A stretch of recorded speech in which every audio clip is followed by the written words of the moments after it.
भारत में ऐसी कई जगहें हैं जो अपने रहस्यमय कारणों के चलते हमेशा चर्चा में रहती हैं। उन्हीं में से एक है राजस्थान में स्थित कुलधरा गांव।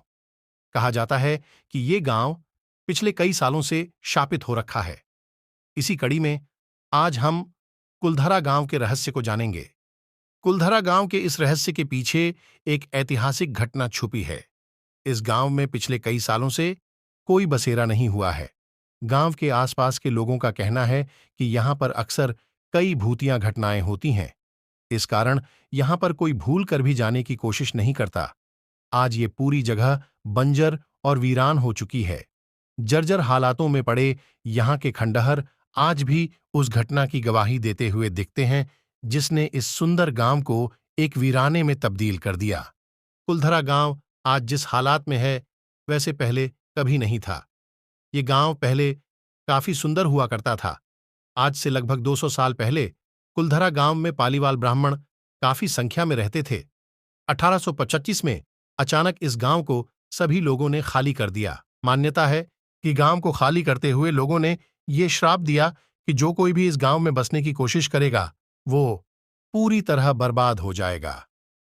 उस घटना के बाद से ये गांव अब तक वीरान पड़ा है। आखिर ऐसा क्या हुआ था जिसके चलते पालीवाल ब्राह्मण और बाकी लोगों ने गांव को छोड़ते हुए ये श्राप दिया? इसे जानने के लिए हमें कुलधरा के इतिहास पर गौर करना होगा। इस गांव को पालीवाल ब्राह्मणों ने सन 1291 में बसाया था। पालीवाल ब्राह्मण पाली के निवासी थे। वे सभी 11वीं शताब्दी में पाली से विस्थापित होकर राजस्थान के विभिन्न स्थानों जोधपुर, जैसलमेर, साथलमेर, बीकानेर आदि में आकर रहने लगे। उस दौरान कुलधरा काफी समृद्ध गांव हुआ करता था। ये गांव हर सुख सुविधा से संपन्न था। यहां पर कई बड़ी बड़ी हवेलियां हुआ करती थीं। अचानक इस गांव में कुछ ऐसा हुआ जिसने सब कुछ बदल दिया। एक मान्यता के अनुसार यहां की रियासत के दीवान सालिम सिंह की नजर गांव के ब्राह्मण की पुत्री शक्ति मैया पर थी। वह उसके साथ विवाह करना चाहता था। वहीं दूसरी तरफ गांव का ब्राह्मण अपनी पुत्री का विवाह किसी दूसरी बिरादरी में नहीं करना चाहते थे। ऐसे में सालिम सिंह ने गांव वालों को धमकी दी कि अगर वो शक्ति मैया से उनकी शादी नहीं करवाते हैं तो वो पूरे गांव को तहस नहस कर देगा।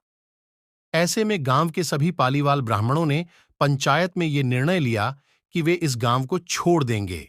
उसके बाद सभी ब्राह्मण गांव को वैसा ही छोड़कर रातों रात वहां से चले गए। जाते वक्त उन्होंने ये श्राप भी दिया कि जो कोई भी इस गांव में बसने की कोशिश करेगा वो पूरी तरह बर्बाद हो जाएगा।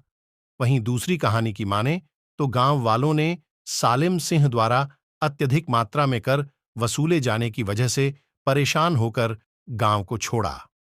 वहीं तीसरी कहानी जो थोड़ा वैज्ञानिक भी लगती है, उसके मुताबिक पालीवाल ब्राह्मणों द्वारा इस गांव को छोड़ने की मुख्य वजह सूखा और गांव में पानी के जलस्तर का नीचे गिरना था। हालांकि आज भी कई लोगों का कहना है कि इस गांव में श्राप के कारण भूतिया घटनाएं होती हैं।